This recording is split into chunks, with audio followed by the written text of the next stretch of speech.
Hello, I'm Jonothan Earnshaw, former editor-in-chief of BJS and now the director of the BJS Academy, a free educational website for surgeons everywhere, sponsored by the BJS Foundation.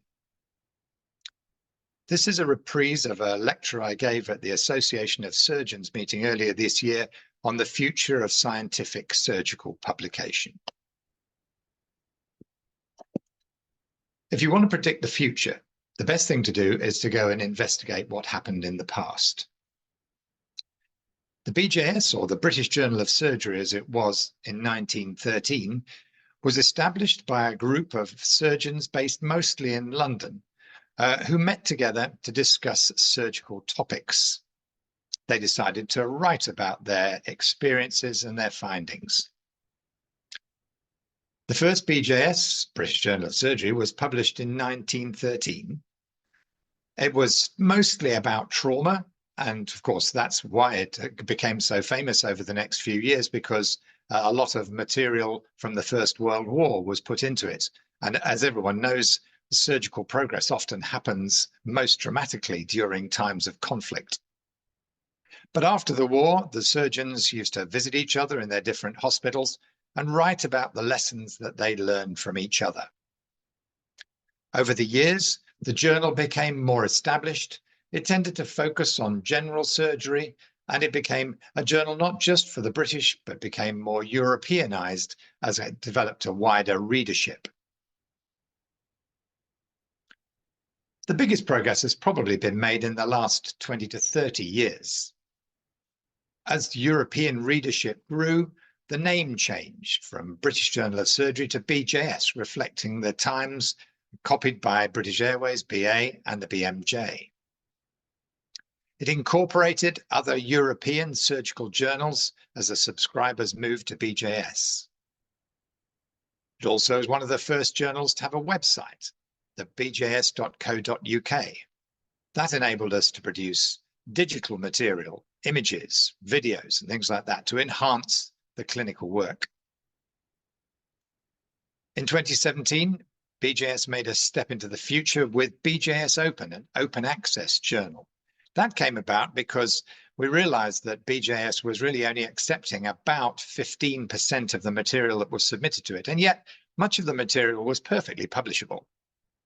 The BJS Open was established in 2017 and has now become a very accepted surgical journal with a moderate impact factor, with entertaining and interesting articles.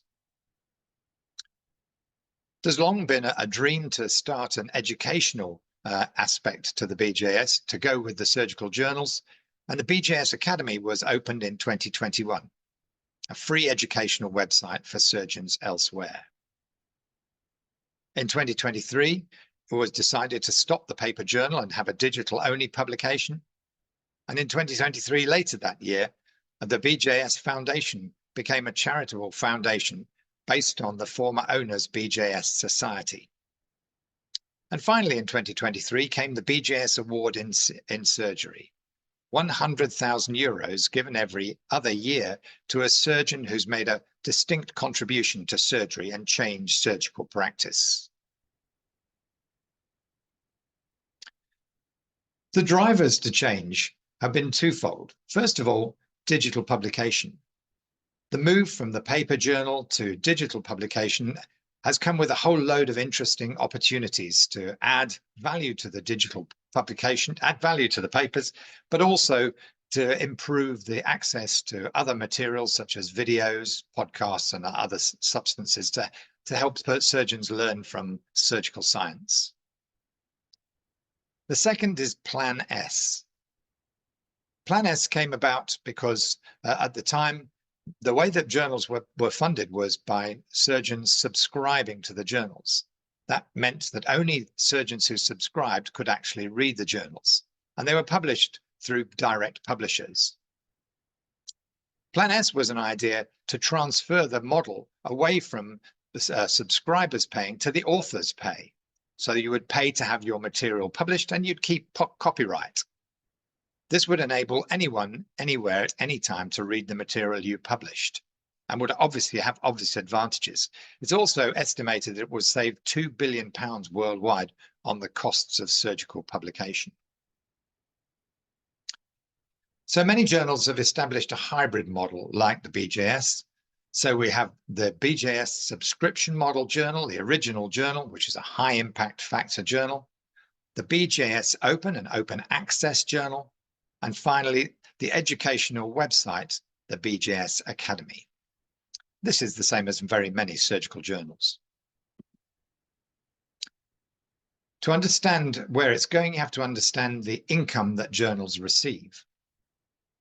The BJS tends to receive money from three areas: publishing deals, which are found by the publishers through libraries and wide subscription models. Then there's the income from open access manuscripts. And finally, there's the income from strategic partners. These were former groups of subscribers who used to have subscriptions for the whole of their organizations. Now, because most of the material published in BJS is open access, they pay a much reduced subscription to be part of the BJS family and to enjoy not only being able to publish their material on BJS Academy, but to be involved in exactly how it functions. So the future of publishing is undoubtedly going to be digital. Most people who access the journal these days do it on their tablets and many on their mobile phones. The question is necessary about whether or not it'll be possible to do self-publishing in future so that you won't need publishers. Although at the moment, it's still necessary to have a publisher to get to manage the publishing deals worldwide with with the libraries. And then, of course, there's the advent of artificial intelligence. Artificial intelligence could make a huge difference, first of all, to the way the material is published, but also to the way it's collected and presented to people. Why publishers changed as well? There were always the reasons. There was the advancing surgical science region, the altruistic region for publishing your research, but it was also necessary for career progression. That seems to have become less necessary recently. But what's crept in is a certain amount of self-promotion, the brand of the surgeon, and the opportunity to promote your material on social media and other platforms. It improves the brand of yourself as a surgeon, but it also ensures that your material is more widely disseminated. In the old days, you used to write your surgical paper, send it to the journal, wave it goodbye, and then move on to the next one. Nowadays, that's just not the way things happen. Once your article is accepted, the publishers will normally work with you to create additional extras such as plain English abstracts or visual abstracts to produce material associated with your paper, such as a blog or a podcast or a video, and then they'll help you on social media to promote it. Why do you do that? Well, if you believe in your research, it's to maximize its potential penetration around the world. And surgical research has changed. The BJS in the 60s and 70s was full of single-author retrospective reviews about their own personal surgical practice. Nowadays, there are more multi-center randomized trials, big data analysis, and increasingly collaborative research. So what do you think the future is? Well, clearly the digital revolution has changed everything.